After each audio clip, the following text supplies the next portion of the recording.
Buenos días. Bueno, me presento. Soy el alumno Luciano Casani Quispe de la Universidad Privada San Juan Bautista. Bueno, hoy les voy a presentar un plan funcional, un caso clínico de una paciente con quemadura. Dando inicio, le voy a dar una breve introducción, un recordatorio sobre qué es la quemadura. La quemadura, por definición, estas son lesiones que van a afectar el tejido del organismo por haber estado en contacto con una fuente externa, ya sea por acción de un agente químico, un agente químico, físico o biológico. La gravedad de esta lesión, la gravedad de la quemadura, se va a dividir en dos clasificaciones importantes, ya sea según la profundidad de la quemadura, es decir, según el grado de la quemadura, en donde podemos encontrar la quemadura de primer grado o también llamados superficiales, que estas van a comprometer la capa exterior de la piel o también llamada la epidermis, que va a presentar la persona con esta quemadura de primer grado. Va a presentar lo que son signos de eritema, la hipersensibilidad, el dolor en esta persona no es tan intenso, no presenta ampollas. A diferencia del quemadura de segundo grado, que también es llamada dérmicas o de grosor parcial, estas no solamente van a comprometer la epidermis, sino también va a comprometer la dermis. Van a presentar la piel enrojecida, van a presentar ampollas o también llamadas flictenas. Su evolución en la quemadura de segundo grado normalmente es rápido de 7 a 14 días. En la quemadura de tercer grado, también es llamada de espesor total o de grosor total. Estas no solamente van a comprometer la epidermis y la dermis, sino también van a comprometer el tejido subcutáneo, tejido muscular, terminaciones nerviosas. Es decir, destruir los nervios y también van a comprometer los huesos. La persona va a presentar escaras, que son más característicos en la quemadura de tercer grado, ya que van a formar tejidos quemados. Al tacto va a presentar un tacto seco. Al color, la persona va a presentar un color medio blanco, amarronado o hasta negro, en formas de costras, o que también son llamadas escaras oscuras, ¿no? La otra clasificación de quemadura es según su extensión de la quemadura, es decir, que vamos a evaluar qué tanto es el porcentaje de la superficie corporal quemada, de la superficie corporal afectada, donde nos va a permitir evaluar el porcentaje mediante métodos específicos como la que podemos apreciar ahí, que es la regla de Wallace o también conocido como la regla de 9. Esta es una regla que va a consistir en dividir el cuerpo en áreas equivalentes a 9 o múltiplos de 9 en regiones diferentes del cuerpo, ¿no? Regiones anatómicas diferentes, donde la cabeza y cuello corresponde a un 9%, tronco anterior va a corresponder a un 18%, tronco posterior también un 18%, extremidades superior 18, extremidades inferior 36 y área genital va a corresponder a un 1%. Bueno, a continuación vamos a presentar una simulación de un caso clínico de una paciente con quemaduras y el manejo intrahospitalario en pacientes con quemaduras de segundo grado. Bueno, en esta parte vamos a suponer que nos encontramos en el servicio de emergencia e ingresa una paciente quemada, una paciente con quemadura, y por ser caso de emergencia, se le va a evaluar físicamente a la paciente. Es obvio que se le va a evaluar de manera objetiva, porque de primera instancia se debe de atender al paciente por el problema por el cual está ingresando. Por esta misma situación se le va a colocar una vía periférica, automáticamente una vía periférica al paciente, ¿no? ¿Para qué? Para la misma reposición de electrolitos. Primero, como el primer manejo, tenemos la administración del lactato Ringer. ¿Por qué? Porque precisamente los pacientes con quemaduras van a presentar secreción de líquido extravacular o también llamado secreción de líquido seroso, que es de gran cantidad. Y esto lo que va a dar es como resultado, va a dar a problemas como la deshidratación, problemas como la disminución del volumen sanguíneo, problemas como la pérdida de líquidos o la disminución del plasma, disminución del volumen plasmático, y también puede alterar la temperatura. Y es por eso que es importante la administración de esta solución, que es considerada como una solución polielectrolítica, ya que esta va a aportar grandes cantidades de electrolitos, grandes cantidades de sodio, cloro, potasio. para esta reposición de líquidos y mantener de esta manera una buena diuresis adecuada, ¿no? Y esto se va a hacer mediante una fórmula. La fórmula se llama mediante la fórmula de Parland, que dice que de 2 a 4 mililitros se va a multiplicar por el kilogramo de pesos y de eso se va a multiplicar por la superficie corporal quemada. Y es ahí en donde el 50% de esta cantidad se va a administrar en las primeras 8 horas en el paciente y el 50% restante se va a administrar en las 16 horas restantes. Luego, como segundo importante, es la administración de analgésicos. ¿Por qué? Porque precisamente estas quemaduras, como les expliqué hace un momento, son quemaduras totalmente dolorosas, tal vez las más dolorosas que hay. ¿Por qué? Porque estas lesiones lo que van a hacer, a hacer lesiones en los tejidos de la epidermis y dermis y todas las terminaciones nerviosas van a estar expuestas. Así que el contacto con cualquier objeto, incluso hasta con el aire, va a provocar gran dolor en el paciente, va a provocar un dolor intenso. Y la administración de estos medicamentos según prescripción médica. Usualmente se indican tramador o morfina intravenosa por infusión o también la aplicación de cremas, ¿no? Cremas o gasas, como por ejemplo la Furacin. Posterior es la de disminuir su ansiedad, que consiste en tranquilizar al paciente para poder explicarle sobre los procedimientos que se le va a tener al paciente, sobre todo los cuidados, ¿no? que se le va a brindar. Luego, posterior es la colocación de sonda Fowler. ¿Por qué? Por la misma reposición de líquidos que se le están haciendo al paciente, es importante la colocación de sonda Foley, ya que nos va a permitir que el paciente mantenga una buena diuresis y de esa manera nosotros poder evaluar o realizar el balance hídrico para poder evaluar los egresos e ingresos. De esta manera para evaluar que la hidratación en el paciente esté bien, ¿no? Ya que también los pacientes con este traumatismo van a presentar oliguria. Como segundo e importante también es que estos pacientes, como van a presentar este traumatismo, van a presentar quemaduras, no se van a poder movilizar por su misma condición en que se encuentran. Es que también puede ocasionar más dolor y lo que puede predisponer a la infección, ¿no? El control de las funciones vitales posteriores a las acciones primarias. ¿Por qué posteriores a las acciones primarias? ¿Por qué? Porque precisamente los pacientes que llegan por quemadura de segundo grado en el servicio de emergencia, inicialmente no se le van a poder controlar los signos vitales. ¿Por qué? Porque primero se va a tener que estabilizar al paciente, ya que estos pacientes, como le dije, no van a presentar una piel enrojecida, van a presentar ampollas o flictenas, van a presentar quemaduras muy dolorosas. Es por ello que las funciones vitales se van a realizar después de haber realizado estas intervenciones, ¿no?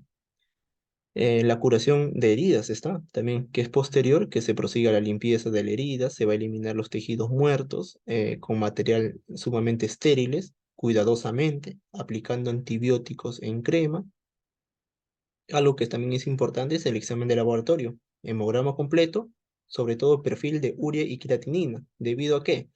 Debido a de esta misma quemadura, este mismo trauma, va a causar, como le expliqué, una disminución del volumen sanguíneo, va a causar lo que es la reducción del flujo sanguíneo al nivel renal. Es por ello que es necesario este tipo de exámenes para poder nosotros valorar y ver el buen funcionamiento renal. También así como el examen de electrolíticos, ¿no? Para evidenciar si hay algún trastorno. Ahora, teniendo en claro esto y conociendo las complicaciones que presenta una paciente con quemaduras de segundo grado, vamos a dar lectura a nuestro caso clínico. Nos dice: paciente adulto de sexo femenino de 25 años de edad con iniciales MHC ingresa recientemente al servicio de emergencia. Se encuentra en tópico de cirugía del Hospital San José de Chincha con diagnóstico médico quemadura de segundo grado profundo del 27% de la superficie corporal. A la observación, paciente se encuentra en una camilla en posición de cúbito supino, se muestra temblorosa, llorosa, quejumbrosa, evidenciando dolor EVA 10/10. Paciente se encuentra con vía periférica en el antebrazo izquierdo, pasando cloruro de sodio a gran volumen, es decir, a chorro, más una sonda vesical, una sonda Foley. Al examen físico, paciente presenta piel fría al tacto y quemaduras de segundo grado con presencia de flictenas, que, como le expliqué, son ampollas, con secreción serosa de gran cantidad en el tórax anterior, en el abdomen anterior y parte del anterior miembro inferior izquierdo.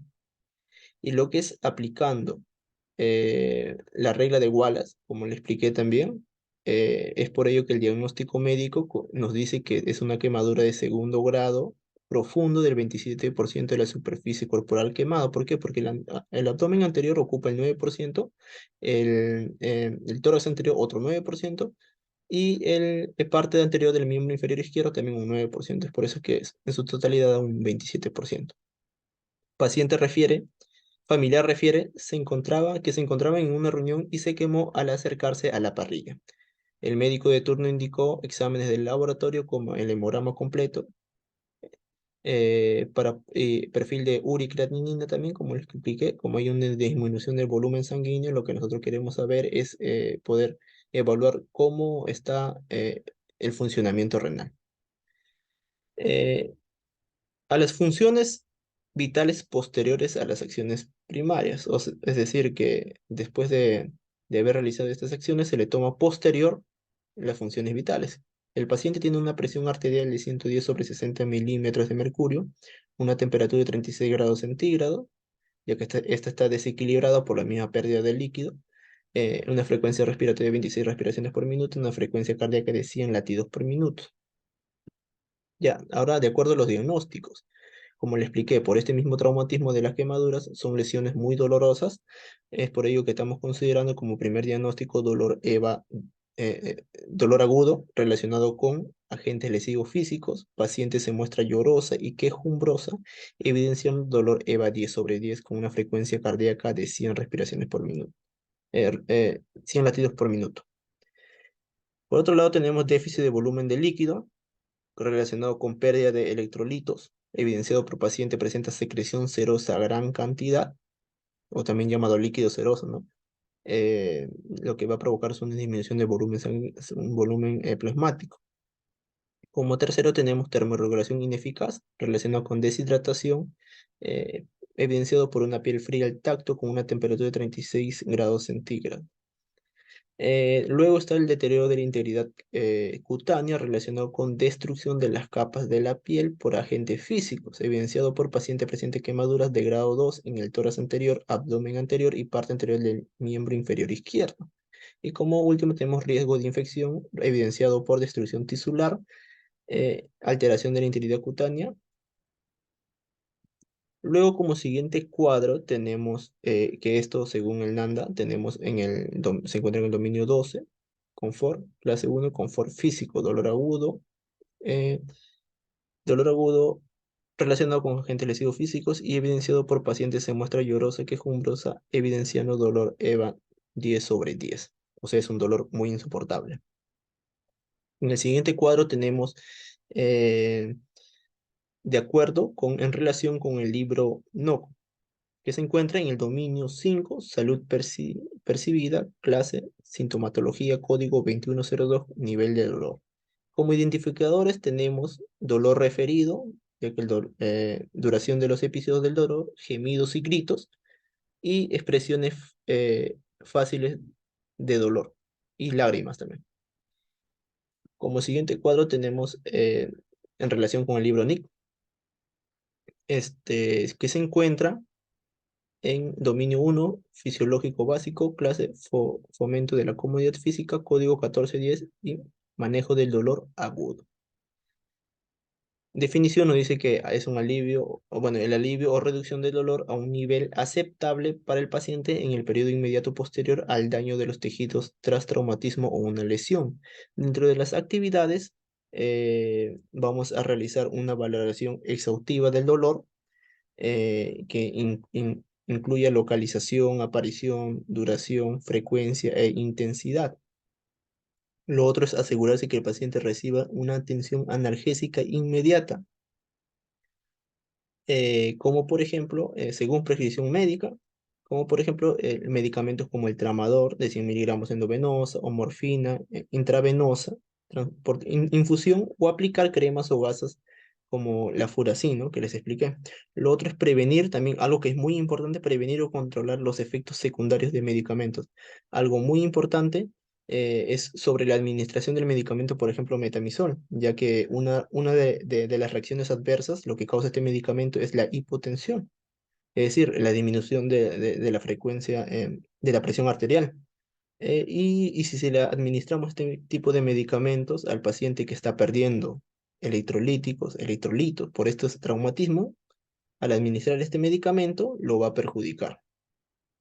Lo otro es monitorizar el dolor utilizando una herramienta de medición válida y fiable apropiada a la edad y a la capacidad de comunicación. También así preguntar al paciente sobre el nivel de dolor después de estas intervenciones, ¿no? Modificar las medidas del control de dolor en función a las respuestas del paciente al tratamiento. Bueno, como siguiente diagnóstico tenemos el déficit de volumen de líquido relacionado con pérdida de electrolitos evidenciado por paciente presente secreción serosa a gran cantidad. Eh, Según el NANDA lo encontramos en dominio 2 y clase 5 hidratación. En relación con el libro NOC, se encuentra en el dominio 2 salud fisiológica, clase líquidos y electrolitos, con códigos 0606, equilibrio electrolíticos. Como indicadores tenemos la disminución del sodio sérico, la disminución del potasio sérico, disminución del cloruro sérico, expresiones faciales de dolor. El siguiente cuadro en relación con el libro NIC, esto se encuentra en el dominio 2 fisiológico completo, clase control G, control de electrolitos y ácido base, código 2080, manejo de líquidos electrolitos. Como definición tenemos mantener el equilibrio de líquidos y prevenir las complicaciones derivadas de los niveles de líquidos anormales. De esta manera también prevenir las complicaciones derivadas de la alteración de los niveles de líquidos y electrolitos. Como actividades tenemos la de observar si hay manifestaciones de desequilibrio, pero en este caso sí las hay, ¿no? Porque sí hay una misma secreción extravascular, líquido seroso. Asegurarse de que la solución endovenosa que contenga electrolitos se administre a un ritmo constante, como por ejemplo, como le expliqué hace un momento, la administración del lactato Ringer, ya que administrar esta solución polielectrolítica va a aportar grandes cantidades de electrolitos. Lo otro es valorar y vigilar las características. De esta manera también vamos a poder valorar las características y la cantidad de este líquido seroso, ¿no? Este líquido perdido. También vamos a poder llevar de la mano a la par lo que es la realización del balance hídrico, como medir la cantidad de egresos, ingresos y la colocación inicial también de la sonda Fowler. También poder controlar los valores de laboratorio relevantes para el equilibrio del líquido. Bueno, eso sería todo. Gracias.